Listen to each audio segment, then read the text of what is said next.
Saudaraku, sekarang kita masuk pada bagian yang kedua mengenai topik pembekalan diri untuk diskusi apologet. Umumnya para penanya adalah bukan seorang teolog Kristen.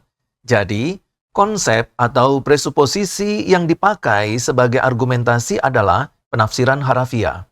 Apa itu penafsiran harafiah? Yaitu cara menafsirkan Alkitab hanya dengan pendekatan hurufiah. Alkitab hanya dimengerti dengan membaca teks bahasa Indonesia apa adanya.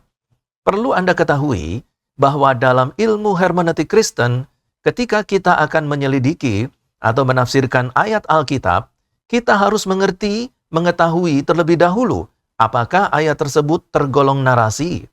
Jika ya, maka kita dapat mengertinya secara hurufiah atau harafiah.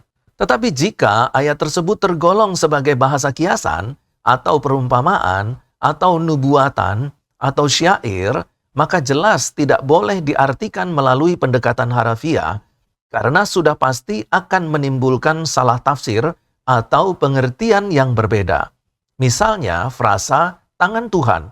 Di dalam Alkitab ada 217 ayat yang berisi frasa tangan Tuhan. Sudah jelas bahwa frasa ini merupakan bahasa kiasan. Kita tidak boleh menafsirkannya dengan pendekatan naratif atau harafiah. Bisa saja akan muncul pernyataan, orang Kristen itu penyembah berhala. Coba perhatikan, Tuhan mereka mempunyai tangan. Tanggapan di atas itu muncul karena mereka, yaitu si penanya, mencoba memahami Alkitab secara harafiah dan mencoba memahaminya dalam pola pikirnya sendiri, bukan memahami berdasarkan pandangan penulis kitab suci. Tentu, yang dimaksudkan ayat tersebut bukan berarti Allah itu mempunyai tangan seperti kita. Tetapi frasa ini, yaitu tangan Tuhan, adalah bahasa kiasan antropomorfisme.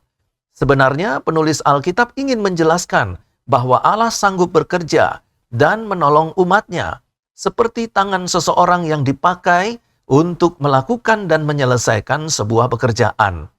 Allah adalah roh, dan tidak ada seorang manusia pun mampu memahami cara kerja Allah. Jika ada seorang saja manusia yang memahami cara kerja Allah, maka sesungguhnya Allah itu bukanlah Allah yang sesungguhnya, bukanlah Allah yang sejati. Karena Allah yang sesungguhnya dan yang sejati adalah Allah yang tidak dapat dipahami oleh akal pikiran manusia. Kembali kepada topik tadi.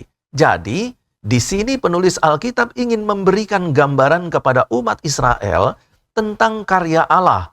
Tetapi karena Allah itu adalah Allah yang tak terpahami, maka penulis Alkitab berdasarkan inspirasi Roh Kudus menggunakan bahasa kiasan antropomorfisme untuk menggambarkan karya Allah.